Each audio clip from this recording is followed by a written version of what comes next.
Okay, you are welcome once again to this lecture where we are looking at scholarly writing, or what we can also term as academic writing, academic publishing.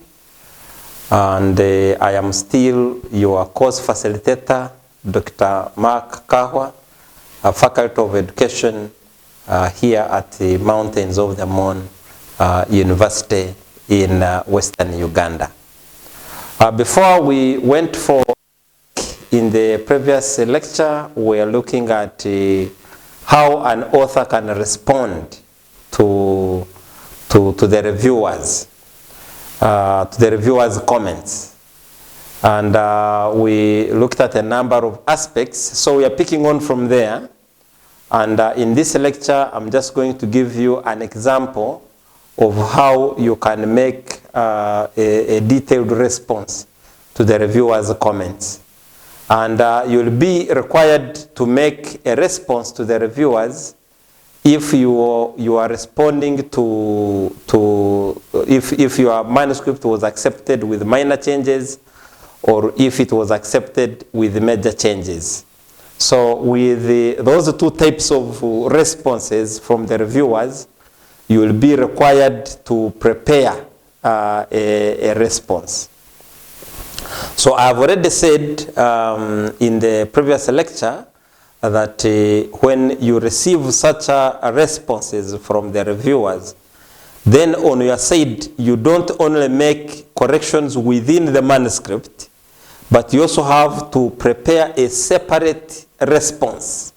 A separate response where you are going to show all the comments that were raised by the reviewer, how you addressed them.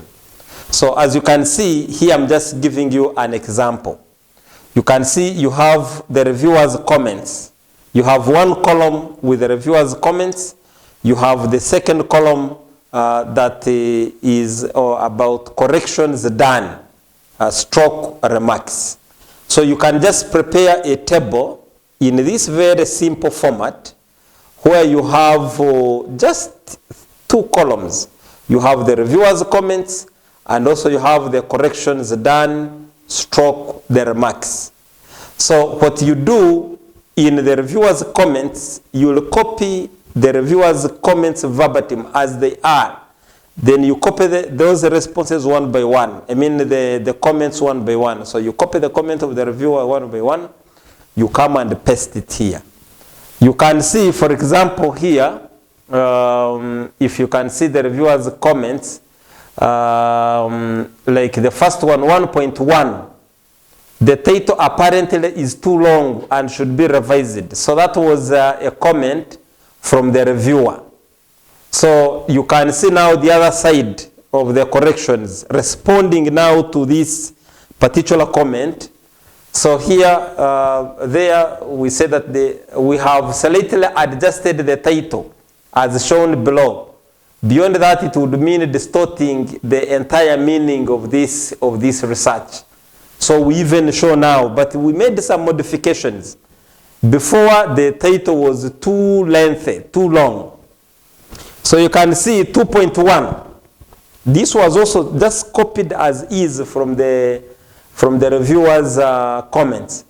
The authors need to clarify the problem statement. E.g., why was the study needed? If not addressed, how much this problem could impact on learners. And the researchers' contributions. Note that the contributions are not the same as the presentation of the findings. The authors needed to provide based on the experiences and comparison with previous studies, and so on and so forth. So this was a comment from the reviewer, and it was just copied as is and just pasted here. Now on the other side of the corrections of the comments, now we show how we adjusted, or how we responded to the comment. The problem statement, stroke rationale for the study, has been included in the introduction section. Some extract is hereby given. So here we just give an extract. that although many pieces of research have been conducted on the use of more flexible teaching strategies, including audio media technology in regard to students' academic performance, it remains to be established whether audio media as a teaching approach facilitates learning or enhances university students' academic performance. While some higher education institutions of learning use both audio media and instructional strategies, blah, blah, blah, blah. So you can see there that we are responding to the comment of the reviewer. So in simple terms, when you are responding to the reviewer's comments, you don't only respond by adjusting the manuscript, but you prepare a separate document. And that is the format I have shown you, so which will be sent along with the revised manuscript or with the revised article that you are now going to again submit to the reviewer. So that is a simple format that you are supposed to use. Now, as we continue, we are talking about this peer review process. But what are the advantages of the peer review? Why should an author be interested in the peer review? First of all, peer review protects the quality of published research. Any journal, any publisher that doesn't have the peer review process is really put to question.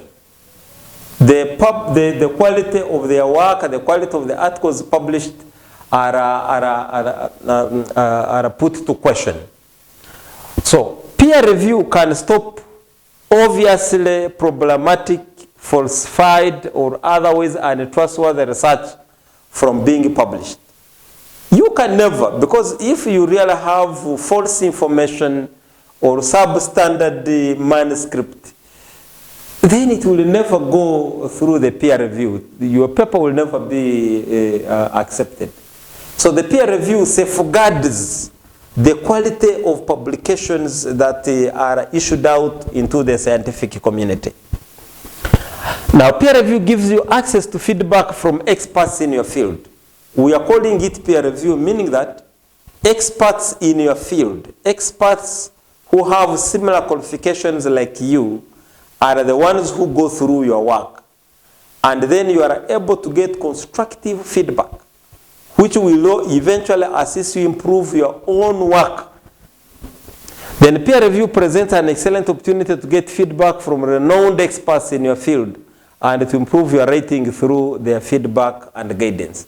So depending on which aspects you are writing about and in which field you are, for example, if you are in maybe rating, you are in leadership, maybe you are in educational management and planning, maybe you are rating on vocational education, you are rating maybe on e-learning education, whatever, mention it, on whatever aspects, you will be able to get feedback from experts. Because we, as we say, that we always stand on the shoulders of the giants. So even now with this peer review process, you are getting knowledge, you are getting skills from the giants, from the academic giants, who have done it before you, who have been in this field for quite some time. Then also, peer review helps you identify any weaknesses in your argument. You raise different arguments in your work as you are writing. So peer review acts as a first defense, helping you ensure your argument is clear and that there are no gaps and there are no vague terms as you present your work. In as much as we say that peer review is good, is acceptable, but peer review is also criticized for a number of reasons. First of all, we have the reviewer bias. A common criticism that an excellent paper by a new researcher may be declined when an objectively lower quality submission by an established researcher would be accepted. So there is always that kind of bias. If they know you, maybe you are a professor, you are a doctor, and you have so many previously published articles online. So sometimes there is that bias when you submit your work. It is sometimes presumed to be of high quality.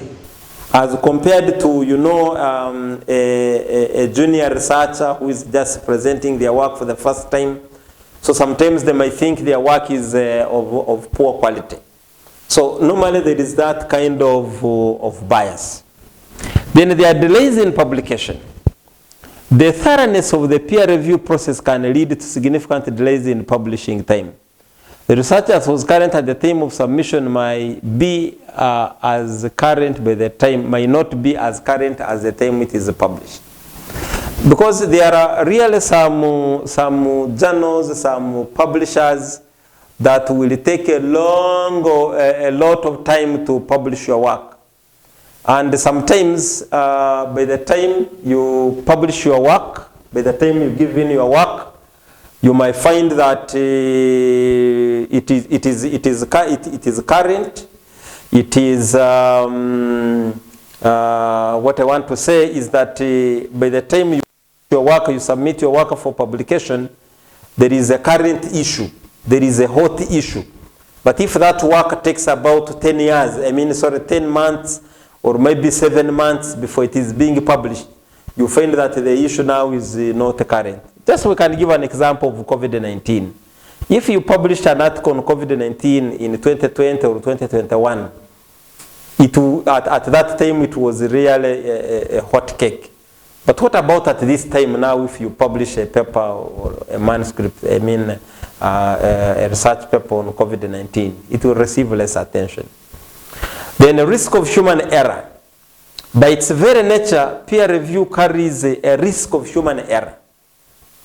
In particular, falsification often cannot be detected, given that reviewers would have to replicate entire experiments to ensure that valid results are published. So sometimes, even if the work goes through the peer review, the risk of human error sometimes cannot be avoided. So in as much as peer review is good, in as much as peer review is appreciated, those are some of the criticisms that scholars advance when it comes to the peer review. And sometimes, by the way, it can be very annoying. Especially when you are a student, you are studying, you have, a fixed deadline. You submit your paper, it takes a year and a half. When you don't have any response, sometimes your progress can be affected, can be curtailed.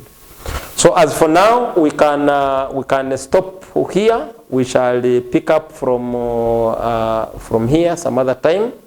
So thank you so much, and God bless you.